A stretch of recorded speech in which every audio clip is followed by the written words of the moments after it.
Amém, meus irmãos.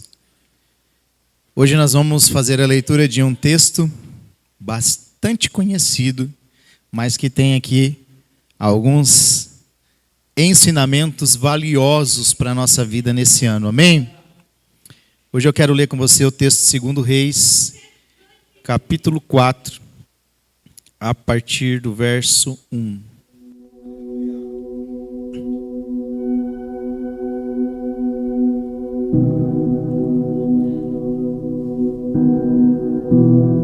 Segundo Reis, capítulo 4, diz assim: Ora, clamou ali uma certa mulher das esposas dos filhos dos profetas a Eliseu, dizendo: O teu servo, meu marido, está morto, e tu sabes que o teu servo verdadeiramente temia o Senhor. E o credor veio para levar consigo meus 2 filhos para serem servos. E Eliseu disse a ela: O que farei eu por ti? Conta-me o que tens na tua casa. E ela disse: A tua criada não tem nada em casa, além de uma botija de azeite. Então ele disse: Vai, pede para ti vasos emprestados de todos os teus vizinhos, vasos vazios, e não peças pouco.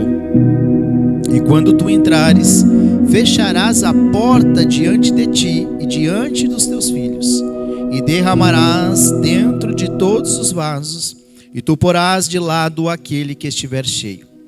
Assim ela se foi diante dele e fechou a porta diante de si e dos filhos que trouxeram os vasos para ela, e ela derramou. E sucedeu que quando os vasos estavam cheios, ela disse ao seu filho: Traz mais vaso. E ele lhe disse: Não há mais vaso. E o azeite parou. Então ela veio e disse ao homem de Deus, e ele disse: Vai, vende o azeite e paga a tua dívida, e vive tu e os teus filhos do restante.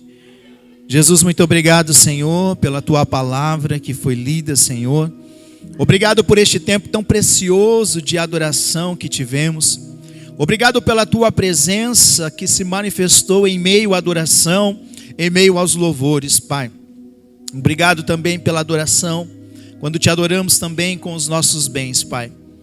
Neste momento nós lemos a tua palavra, Senhor, e oramos para que a tua presença intensifique neste lugar, Senhor. Que a manifestação do teu Espírito venha sobre cada coração nessa noite. Que o teu Espírito ilumine cada mente, cada coração. E que nada, Senhor Deus, nos atrapalhe de ouvirmos a tua voz. Que nenhuma ação maligna prevaleça, mas que ao contrário, seja destituída, Pai, em nome de Jesus. Senhor, cerca este lugar. Cerca, Senhor Deus, essa igreja, Senhor. Abençoa, Senhor Deus, grandemente esse período que estaremos aqui. Abençoando cada vida, Senhor, em nome de Jesus. Amém? Você pode aplaudir Jesus? Essa foi uma das primeiras mensagens que eu ouvi quando me converti, que foi sobre a viúva que tinha ali um pouquinho de azeite. Eu acredito que você, por muitas vezes, ouviu essa palavra e cada pregador, cada pastor tem aqui a sua revelação do Espírito Santo para trazer a nós um ensino, para trazer a nós um aprendizado. Mas essa história, ela não começa como muitas vezes nós ouvimos. Sempre a primeira impressão, o primeiro impacto que temos a respeito dessa palavra é sobre o milagre. Então sempre que ouvimos falar da viúva, sempre que ouvimos falar da botija de azeite, logo eu e você somos levados pela nossa mente ao milagre, propriamente dito, propriamente acontecido. Então a nossa mentalidade vai nos conduzir a este lugar de um milagre já de uma maneira concreta. Mas a história não começa desse jeito. A história não começa no milagre. A história da viúva, irmãos, ela começa com uma história totalmente diferente daquilo que aconteceu com ela. A história fala de uma mulher que estava vivendo um ambiente de perda. Obrigado. A história fala de uma mulher que estava endividada. A história fala de uma mulher que perdeu seu marido. Uma mulher que, além da dor do luto que estava vivenciando, agora fica com uma dívida. Aleluia. Olha que interessante, irmãos. Já vou entrar em algo que nem está na mensagem, Deus me direcionou aqui. O texto é rico em detalhes. Ele diz que o homem que era casado com essa viúva temia a Deus. Amém? O que ela disse para o profeta? Você bem sabe que o meu marido temia a Deus. Às vezes a pessoa se converte e ela pensa o seguinte, ela pensa assim: tá tudo na mão de Deus. Só que esquece que Deus deu a mim e a você capacidade de organização.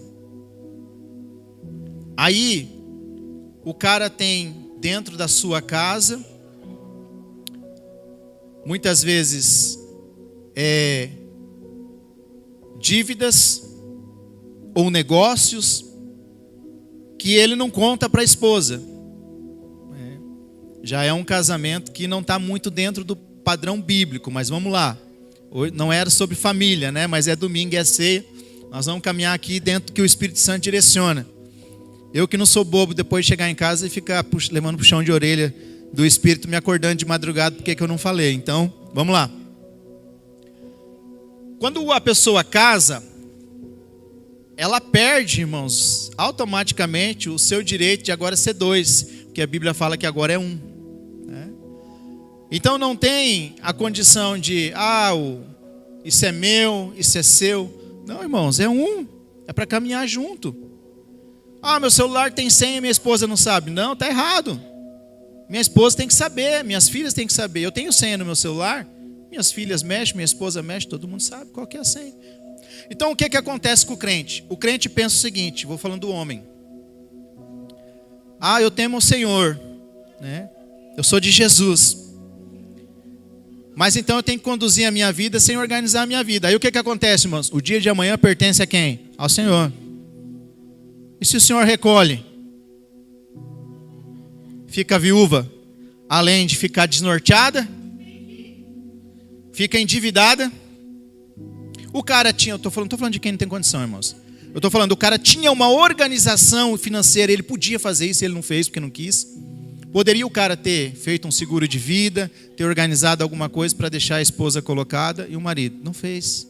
A Bíblia diz ali, ele temia o Senhor, ele era crente, irmãos, mas morreu. Crente também morre. Então, homens, pense nisso. O dia do Senhor chega para todos nós. Amanhã pode ser comigo, pode ser com você. Irmãos, em vão vigia o sentinela se Deus não guardar a cidade. Amém? Mas se você tem condição, você pode ter um seguro de carro. Não é pecado, tá? Não é falta de fé. Amém?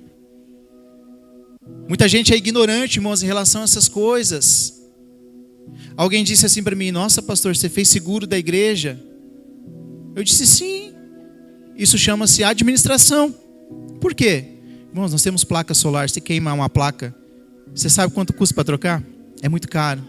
A gente já conquistou, graças a Deus, com a fidelidade e o coração dos irmãos que abençoaram, e nós colocamos placa solar já tem uns 4 anos.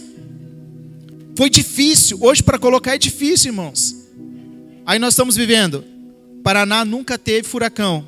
A gente viu F2 em São José dos Pinhais ontem, irmãos. Mas Deus guarda, irmãos. Mas se Deus dá condição de a gente fazer, por que não fazer? Aí as pessoas acabam... eu estou totalmente fora do... Não sei se hoje eu prego. A gente precisa desmistificar algumas coisas que a falsa crença nos ensinou. É pela fé? É pela fé. Mas antes, você pega a Gênesis, você vai ver Deus fazendo de qualquer jeito? Não vai. A Bíblia diz que primeiro Deus criou uma coisa, aí no outro dia Ele criou outra, e Ele foi criando, e Ele foi organizando, e Ele foi... Depois Ele pegou o homem e disse: agora eu vou te ensinar a fazer. Então eu vou dar a você a oportunidade de colocar nome nos bichos. Aí o homem foi colocando nome. Então nós precisamos entender, irmãos, que nós, ainda que sejamos crentes, filhos de Deus, a nossa vida está nas mãos de Deus. Mas não é por isso que nós vamos viver uma vida bagunçada, sem administrar. Eu conheço gente, irmãos, que ganha pouco, mas que consegue comprar as coisas. Eu conheço gente que ganha muito, que algumas pessoas acabam falando, né? Mas irmão que não tem nada, não consegue comprar nada. Aí você vê gente simples, assalariado, que consegue aos poucos administrar, sem muito estudo às vezes, adquirir um bem, que a pessoa que ganha lá 8 mil reais, 10 mil reais não consegue, irmãos. Aí a pessoa diz, o inimigo se levantou nas minhas finanças. Não, irmãos, não foi um inimigo não. Foi a falta de administração. Nós precisamos entender, e aí a gente vai pegando a carona aqui no começo do ano. Nós precisamos aprender, irmãos, que Deus confia as coisas nas nossas mãos, amém? Mas nós precisamos aprender a administrar. Irmãos, eu não tenho, a minha área não é administração. A minha área que corre na minha veia desde criança, que eu trabalhei desde criança, é venda. A gente tinha comércio, a gente sempre foi da área do comércio, então eu sempre fui vendedor. Eu sei fazer isso muito bem. Gosto, inclusive, de fazer. A minha mãe falava assim, quando eu era criança, que eu era do rolo. Esse piá do rolo, trocava bicicleta, e trocava peça de bicicleta, e era aquela coisa toda, e trocava as coisas, chegava às vezes, o pai ficava bravo, trocava as coisas, mas a gente é da área do comércio. Quando Deus confiou à igreja, uma das primeiras coisas que eu me preocupei em fazer, é administrar. Sabe por quê? Não adianta o Espírito descer, não adianta ter milagre, cura, aleijado andar, surdo ouvir, cego ver, se não tiver administração, uma hora, irmãos, dá ruim. Deus pode confiar coisas, ministérios na tua mão, dons e talentos, mas se você não souber o mínimo possível para administrar, irmãos, uma hora vai vazar pelas tuas mãos. A Bíblia diz que aquele homem temia ao Senhor. E o que ele fez? Ele morreu e não se preocupou, irmãos, com a família. Então, homem, mulher que está aqui nessa noite também, entenda que a tua vida é de Jesus. Mas se você tem condições de fazer algo para organizar, organize, irmãos. Tem condição de fazer um consórcio? Faça um consórcio. Vai organizando. Você quer viajar? Organiza para viajar, irmão. Se você organizar, dá certo. Vê às vezes a pessoa lá numa fotinha, lá na praia, no resort, em algum lugar, fala, o fulano está viajando. Aí você pergunta, como é que você conseguiu? Às vezes muitas pizzas que o cara deixou de comer, porque ele colocou uma meta, ele disse um propósito. Não, nós vamos. Aí ele olhou para as crianças e falou assim, deixa para gastar lá na praia. Não. Lembra daquele churros que é vintão lá, e se tiver a coisinha colorida em cima é 25. Então segura a tua onda aí, deixa para gastar lá. Organização, irmãos. E eu falo para você, se organizar, dá. Agora, se não tiver organização, irmão, o azeite pode vir, o azeite pode multiplicar. Quanto mais, aleluia, Deus dá, mais a pessoa gasta. A pessoa ganhava 3 mil reais. Hoje a pregação se transformou em aula de administração. A pessoa ganhava 3 mil reais. Ela vivia com os 3 mil reais. Aí ela chegou lá no trabalho, eu profetizo isso em nome de Jesus esse ano sobre a tua vida. E o patrão disse assim, eu tenho, visto a tua mão de obra, funcionário igual você está difícil de encontrar, e eu quero honrar a sua vida. E a partir desse ano você vai ganhar 4 mil reais por mês. Aí a pessoa, ficou feliz, emocionada demais com os 4 mil. Aí de vez ela pensar assim, não, já que eu ganhava 3, vivia com os 3, então eu vou esticar um pouquinho o meu padrão de vida, vou gastar um 500 a mais, e 500 eu vou guardar para final de ano eu fazer alguma coisa com a minha família. O que ela faz? Não, ela não faz isso. Ela começa a gastar 4.500 por mês. Chega final do ano, ela já usou todo o limite do cheque especial, cartão de crédito está esgoelado. E aí, irmãos? E aí a culpa é de quem? Vamos lá. Então o homem temia a Deus, mas deixou a mulher endividada. Então, varões, galileus, que possamos pensar um pouco também na nossa família e aquilo que a gente puder organizar dentro da nossa limitação, que nós possamos pedir a Deus sabedoria. E se você tem dúvida, irmãos, tem muito cara bom na internet falando sobre financeiro, vida financeira. Tem pessoas falando sobre vida financeira cristã. Tem muita gente bacana na internet ensinando aí como você controlar as suas finanças aí para você ter uma vida mais saudável. Mas vamos lá.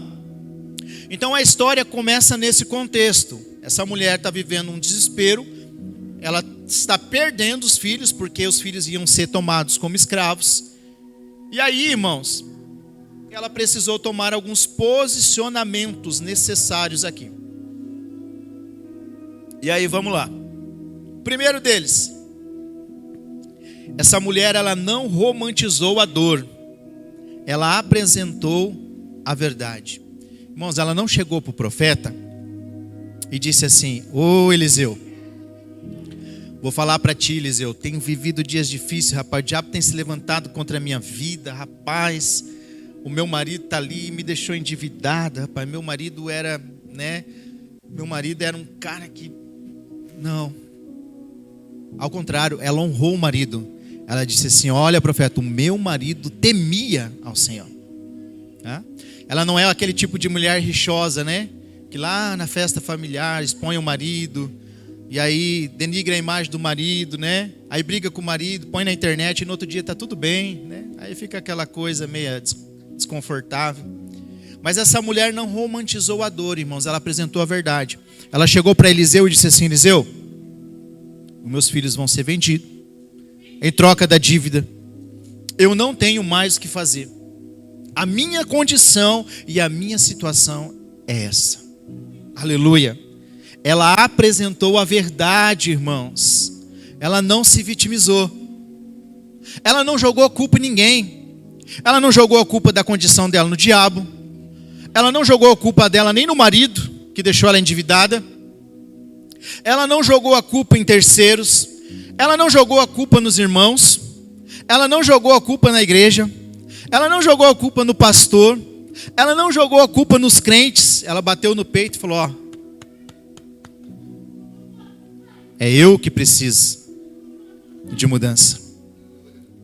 Irmãos, eu atendo pessoas quase que diariamente. E quando alguém chega e fala assim: pastor, ó, a minha esposa fez isso, fez isso, fez isso. Ela é desse jeito, pastor. Mas eu também não sou fácil. Irmãos, eu quase salto da cadeira e dou glória a Deus. Porque raramente alguém chega e diz: não, Davi, rasga as vestes e diz: Senhor, eu pequei contra ti. Eu tive o livre-arbítrio de escolher entre adulterar com Betseba ou não. Eu não posso impedir que um pássaro voe sobre a minha cabeça, mas eu posso impedir que ele faça ninho. Irmãos, tem coisa que cabe a mim e a você. Davi não disse: não, mas ela era demais. Davi não disse para o Senhor: Senhor, o meu coração, ele tendeu em assassinar Urias. Ele disse: não, Senhor, eu pequei, tão somente eu pequei. Ele reforça a fala dele e diz: tão somente eu pequei. Ô irmãos, louvado seja Deus que quando eu e você pecar, irmãos, que a gente tenha a dignidade de dizer: Senhor, fui eu. A culpa não é da igreja. É eu que não oro. A culpa não é do pastor que não me visita, Deus. Porque a salvação é individual, é eu que tenho que ler a Bíblia, é eu que tenho que orar, é eu que tenho que fazer. O pastor não vai me levar para o céu, quem vai me levar para o céu é a minha obediência. Que nós possamos ter a dignidade, irmãos, de olhar para dentro de nós e dizer: Senhor, eu. Ah, mas o fulano não colaborou, irmãos. Ela não romantizou a dor. Ela não se vitimizou. O que mais a gente tem visto hoje, irmãos, é pessoas que querem entrar num ambiente de vitimismo. Ah, na igreja não tem lugar para eu fazer a obra. Tem hospital, tem clínica de recuperação, tem cadeia, tem gente nos bairros, tem gente lá no posto de saúde. Lugar para fazer a obra é o que menos falta, irmão. Eu comecei fazendo a obra, não foi pregando no altar, não. Eu comecei fazendo a obra, irmão, foi pregando dentro da cadeia. Eu comecei fazendo a obra pregando em praça. Eu comecei fazendo a obra pregando, irmãos, em escola, em hospital. Aleluia! Esse foi meu primeiro púlpito. Foi esse. Isso aqui é só consequência. Então a gente começa, ninguém me deu oportunidade. Não, se não me deu oportunidade, irmãos, de pregar no púlpito, eu vou pregar para quem quer ouvir lá. Eu vou para os becos, vou para as valadas. Eu vou fazer a obra. A obra de Deus não se limita no altar. Agora, aqueles que querem o altar, na verdade, não querem fazer a obra. Eles querem ofuscar o brilho, que na igreja só pertence ao Senhor Jesus Cristo. Aleluia. Não dá para ficar num ambiente de vitimismo, irmãos. Essa mulher, ela se levantou. Aleluia. Ela não ficou num ambiente de vitimismo. Hoje não, irmãos. Hoje nós temos Jesus na nossa vida, aleluia. Hoje você não precisa se vitimizar, irmãos. Uma porta fechou. Irmãos, eu tenho entendido coisas em Deus preciosas. Está falando para o irmão Alessandro lá atrás, agora há pouco. Tem coisas que Deus faz e a gente fica reclamando, irmãos, mas a gente vai descobrir aos poucos que Deus que nos livrou. Que Deus que fechou. A gente fala, Deus fechou a porta, o diabo fechou a porta. Mano, não foi o diabo, às vezes foi Deus que fechou a porta. Porque aquela porta ia trazer maldição para a tua vida. Aquela porta não ia ser bênção para você. E aí você está lá, irmão, sofrendo, se lamentando, se vitimizando. Irmãos, entrega o teu coração para Deus e confia. Se a porta fechou, irmãos, é porque Deus, no mínimo, Ele permitiu que a porta se fechasse.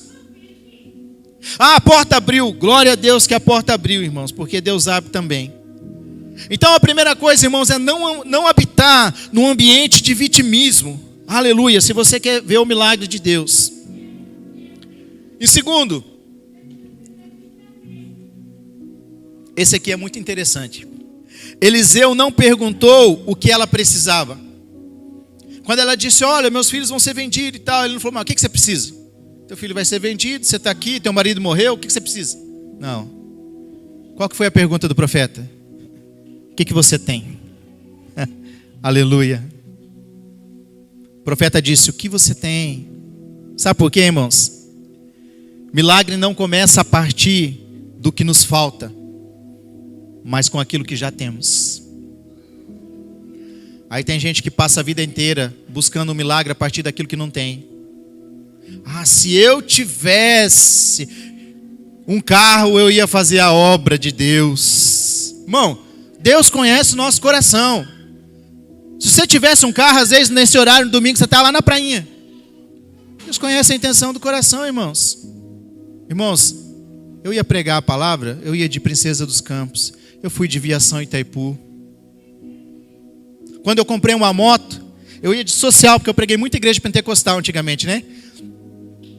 Ainda não tinha as igrejas de parede preta. Eu ia de terno e gravata, irmãos, no frio, de calça social, essas calças são fininhas, de moto. Aquilo, as canelas chegavam a ficar roxa de frio. Tem muita gente que quer fazer as coisas, irmãos, a partir daquilo que não tem. Hoje a gente tem um carro para ir pregar. Mas eu nunca deixei de fazer aquilo que Deus colocou no meu coração, porque eu não tinha. Tem muita gente que fica dando desculpa, irmãos. Ah, mas eu não tenho. Não, irmãos. O milagre, ele começa a ser gerado a partir daquilo que já tem dentro de você, daquilo que já tem dentro da tua casa. Mas tem gente que quer chantagear Deus e só se move. Ah, eu só vou no culto se o Senhor abrir a porta. Eu só vou no culto se Deus der. Eu só vou no culto se eu tiver dinheiro. Eu só vou no culto se o Pix cair. Eu só vou, eu só faço, eu só vou. Começa a fazer a partir daquilo que você já tem. Irmãos, irmão Jairo, me permita usar teu nome aqui. Irmãos, eu quase chorei esses dias ali na porta da igreja. Chovendo, irmãos. O irmão Jairo chegou ali de bicicleta, tudo molhado. Eu disse, irmão, você não quer ir lá se secar? Ele disse, não, pastor, estou confortável assim, eu trouxe uma roupa aqui. Ele não deixou de vir no culto, irmãos, porque estava chovendo. Aí a gente começa, não, mas me falta. Não, irmãos, não nos falta. O que nos falta muitas vezes é voltar à essência do primeiro amor. Quando nós não deixávamos de fazer coisas porque não tinha. Eu nunca deixei de fazer nada para Deus porque não tem recurso. Se hoje o recurso der para fazer isso, a gente vai fazer isso. Se amanhã o recurso for maior, a gente vai fazer algo com mais excelência. Mas nunca deixar de fazer por causa que algo está faltando. Porque dentro do propósito, Deus também traz o recurso. O profeta não disse o que te falta. Esse milagre começa a partir do que você tem. Aleluia. E o que você tem, irmãos? E eu digo para você, irmãos, o que você tem é suficiente para você começar a gerar um milagre. O azeite não caiu do céu, já estava na casa dela. Aleluia. O que mudou não foi a quantidade do azeite, irmãos, mas foi a instrução de como lidar com ele. É o que eu falei na introdução da mensagem. Não adianta Deus dar, se a gente não entender por que Deus está dando. Se Deus começa a dar coisas para a gente não entende para que Deus está dando, irmãos. Vai só se esvair pelas nossas mãos. Se Deus está te dando bens, glória a Deus, aleluia. Viva isso. Crente também pode ser próspero, amém? Às vezes as pessoas dizem assim, mas a Bíblia diz que os humildes herdarão o reino dos céus. Os humildes que a Bíblia está falando ali no original, irmãos, não é ser pobre, tá? É humildade de espírito. Você pode ter bens, mas tem que continuar sendo humilde. Por que Jesus falou para aquele cara lá, pega a tua cama aí, que há 38 anos você está nela e leva embora? Jesus estava dizendo para ele, nunca esqueça de onde você saiu. Aleluia. Oh, louvado seja Deus. Quantas vezes Deus dá coisa para pessoas, irmãos, que esquecem de onde que saiu. Esquece quem era. Aleluia. O irmão falou esse dia para mim, pastor, volta e meia você fala, né, alguma coisa, né, do teu passado lá na igreja. Eu falei, irmãos, é para mim nunca esquecer de onde que eu saí. Para mim nunca esquecer de onde que Deus me tirou. Porque a Bíblia diz assim, irmão, ser fiel no pouco que no muito te colocarei. O que mudou foi a instrução. Elias deu a instrução para ela, irmãos. E é muito importante termos a instrução de poder lidar com aquilo que Deus nos deu. Se não entendemos que aquilo que Deus está nos dando, irmãos, também é para investir no reino dele. Não é só para encher a nossa conta bancária, irmãos. O carro que Deus nos dá também é para servir a obra dele, também é para servir pessoas. A casa que Deus nos dá também é para ser hospitaleiro. Vamos lá. O milagre exigiu movimento. O profeta disse, olha, pega vasilhas emprestadas. Então compreenda, irmãos, que o milagre, aleluia, ele não vai acontecer no lugar de conforto. Se você ficar ali, irmão, só no conforto, o milagre não vai acontecer. Para ter um milagre você precisa de movimento. Aleluia. Ele disse, vai lá e pega vasilhas emprestadas. E a Bíblia diz que os meninos foram lá pegar vasilhas emprestadas. Nada disso acontece no lugar de conforto, irmãos. Vamos lá. Seguindo. Olha que detalhe interessante no texto. A Bíblia diz que ela fechou a porta. Você leu comigo na descrição do versículo aí que diz, olha, fecha a porta. Por quê? Milagres profundos não acontecem no palco, mas no secreto, longe de barulho e de opiniões. Aleluia. Vamos lá, nem vou adentrar nesse aqui. O azeite parou porque acabou as vasilhas. Por quê? O azeite parou porque as vasilhas se acabaram. Então, irmãos, o limite do milagre nunca foi com Deus. Foi porque acabou a vasilha. Se tivesse mais vasilha, Deus tinha derramado mais. Deus não está limitado, irmãos. Jeremias diz que os braços deles não estão encolhidos e os seus ouvidos tapados para que não nos possa ouvir. O limite do milagre, daquilo que o céu pode fazer, irmãos, não limita Deus. Aliás, o evangelista Lucas disse que não existe impossíveis para Deus. Aleluia. E por último, Deus derrama onde há maturidade para sustentar, não de forma aleatória. Transbordar não é só receber, mas é administrar o que foi confiado. Então Deus derrama, irmão, sobre o vaso, amém? Sobre uma estrutura que está preparada para aguentar o azeite que vai descer. Deus não faz isso de maneira aleatória. Deus faz isso no vaso que tem maturidade de sustentar aquilo que Deus vai fazer. Aleluia. Em outras palavras, de administrar aquilo que Deus está confiando. Se hoje é pouco que Deus confiou nas tuas mãos, honre aquilo que Deus te deu. A Bíblia fala do talento. O cara ganhou um talento, ele honrou aquele talento. Se Deus está te colocando mais, honre aquilo que Deus está te dando. Deus está abrindo porta, honre a porta que Deus abriu. E eu costumo dizer, irmãos, Deus abre porta, amém? A responsabilidade de manter a porta aberta é nossa. Deus abre porta, mas é o nosso caráter que mantém a porta aberta. Para depois a pessoa não dizer, ah não, é o diabo não está nem sabendo disso. A nossa falta de administração, a nossa falta de preparar a estrutura para receber o que Deus vai fazer, é que às vezes impede Deus derramar mais. O azeite continua. E a pergunta é, tua estrutura está preparada para receber? E quando vier, como que você vai administrar?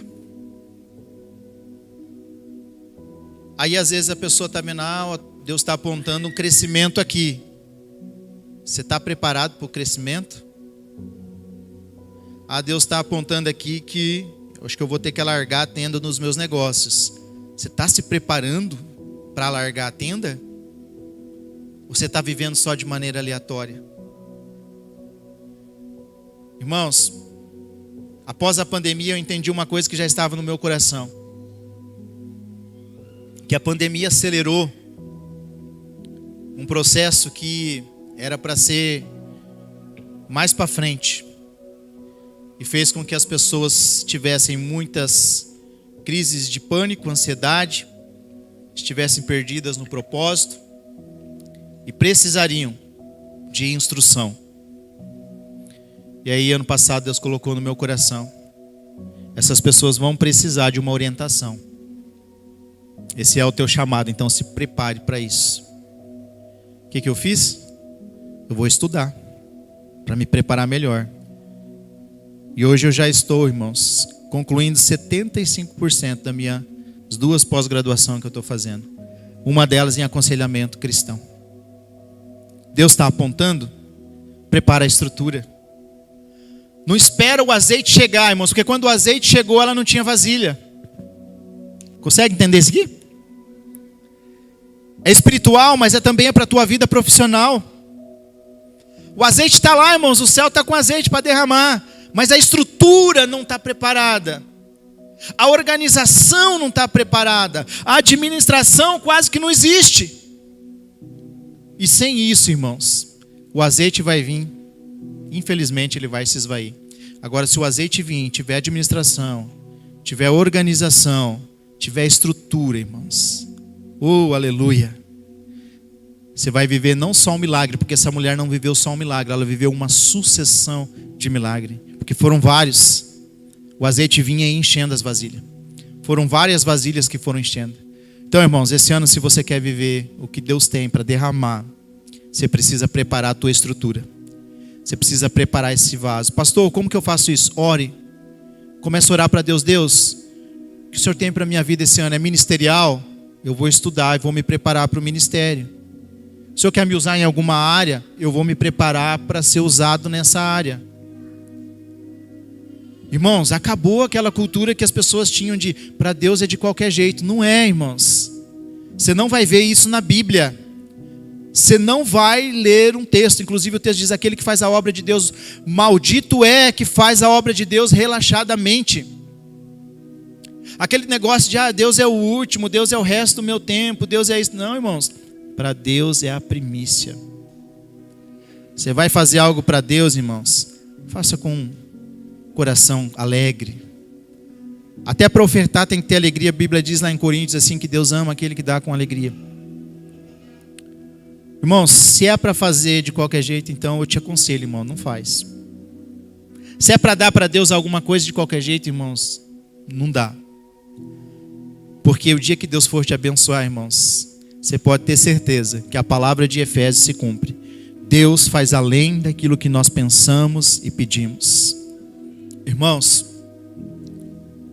o que eu estou pregando aqui nessa noite é uma verdade que eu creio. Que Deus tem coisas a serem derramadas em todas as áreas da nossa vida. Quando eu falo de secular, de trabalho, você precisa pegar essa palavra no teu espírito, porque você precisa do trabalho para honrar os teus compromissos, sustentar a tua família. Mas Deus não quer se limitar somente a isso. A só você honrar o teu compromisso. Não, irmãos, Deus quer te dar além. Para que quando você ouça alguém dizer: olha, tem uma família lá precisando de uma cesta, você fala: opa, Deus me honrou, eu vou honrar também. Nós vamos fazer um negócio, vamos abençoar crianças lá, vamos comprar um docinho. Opa, eu quero fazer parte desse projeto aí. A obra de Deus está precisando de alguma coisa lá, vamos fazer um propósito. Está lá o propósito também. Esse mês nós estamos na 4ª parcela das caixas de som e da mesa que nós compramos nova. Nós vamos até a 7ª, já vai acabar. Deus já está honrando, está abençoando. Eu quero dizer para vocês, irmãos, se tem fruto, é esses propósitos aí. Eu digo para vocês, eu não perco nenhum. Todo propósito que a gente faz para comprar alguma coisa para a igreja, eu e a Ju estamos juntos. Irmãos, porque é a melhor semente, porque isso pertence ao Senhor, é o utensílio da casa do Senhor. As pessoas não entendem, irmãos, o privilégio de poder fazer parte disso. Ei, irmãos, quando você faz parte disso, não é interesse de esperar alguma coisa em troca, mas é entender um princípio, irmãos, de que Deus não fica devendo nada para ninguém. É o que a Bíblia diz. E os frutos virão.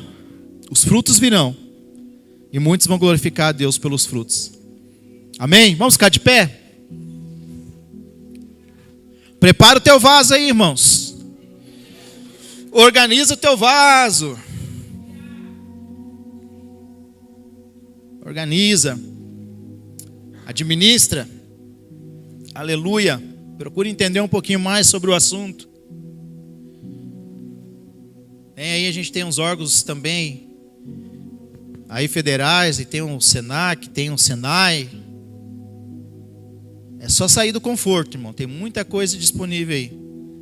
A gente aprender a entrar nesse ambiente de administração, para a gente poder organizar a nossa vida. Porque quando tiver tudo organizadinho, o azeite vai vir, irmãos. E aí é só vitória. Meus amados, de tudo que eu falei, eu quero falar algo aqui que você leve para o seu coração. Não deixe de fazer porque você não tem a ferramenta certa ainda, ou melhor, não deixe de fazer porque você não tem o equipamento que você gostaria de ter para começar a fazer. O milagre começa a partir do que você já tem. Quando eu comecei na pintura, eu não tinha desempena para passar a massa corrida. Você sabe como é que eu passava a massa corrida? Nós cortávamos um pedaço de forro PVC e aí a gente passava a massa corrida com o pedaço de forro. Um dia o engenheiro chegou e disse assim: André, se você estiver numa obra, você estiver passando massa com essa desempena aí de PVC, o pessoal vai mandar você embora. Eles vão achar que teu serviço é um serviço relaxado. Eu disse: mas não tem desempena ainda. Ele disse: mas começa a pensar em adquirir uma. E aí mais tarde eu comecei a adquirir, mas eu tinha viciado passar com o FRC. E aí eu não conseguia passar com a desempena. Eu tive que desaprender e aprender de novo. Você não pode parar porque você não tem a ferramenta certa ainda, irmãos. Você não pode parar porque você não tem o maquinário certo. Você não pode deixar de fazer porque você não tem o curso ainda que você queria ter. São degraus que você vai subindo. Mas o milagre começa a partir do que você já tem. Aleluia. Você não tem o forno ainda para assar o pão. Assa lá no fogãozinho que você tem mesmo. Começa. Você não tem a máquina para fazer a bolacha. Pega o pau de macarrão. Vai fazendo com ele. Aleluia. Daqui a pouco a porta abre, irmãos. Daqui a pouco Deus abençoa. Você não tem uma sala, começa lá na garagem da tua casa. Mas começa a partir do que você já tem. Não espere chegar. Começa a partir do que você já tem. Aleluia. Amém, meus irmãos? Faça assim com as suas mãos. Desejo a todos uma semana de bênção. Que o Senhor guarde o lar de vocês, a família de vocês. Seja uma semana vitoriosa. Aos que nos visitam nessa noite, sejam sempre bem-vindos em nome de Jesus. Senhor, muito obrigado, Pai. Obrigado por este culto, esse tempo precioso aqui, Deus. Eu oro para que o Senhor abençoe cada família aqui, cada vida. Que todos possamos preparar o nosso vaso, Senhor, para receber o azeite. Que o Senhor nos dê sabedoria para lidar com as nossas finanças. Que possamos nos organizar, administrarmos de melhor forma possível. Que o céu nos dê essa graça, nos dando sabedoria. Para que possamos, Senhor Deus, começar a partir daquilo que já temos. Não aguardarmos, Pai, nada, Senhor Deus, grandioso, mas começarmos com aquilo que já temos. Porque cremos que lá na frente o Senhor vai estabelecer todas as coisas, Pai. Que o Senhor abençoe os lares, guardando as famílias. Que aonde há enfermos, que haja, Senhor Deus, saúde, trazendo cura. Que o Senhor abençoe os teus filhos, Senhor Deus, grandemente. Que o Senhor dê livramentos, os guarde, em nome de Jesus. Que a bênção do Senhor esteja sobre cada vida aqui, Pai, em nome de Jesus. Que a graça de Deus, aleluia, de Deus Pai, o amor de Deus Filho e a doce comunhão do Espírito Santo esteja sobre a minha vida e a sua vida hoje e para todos sempre. Em nome de Jesus, vamos em paz, que o Senhor nos acompanhe. Amém.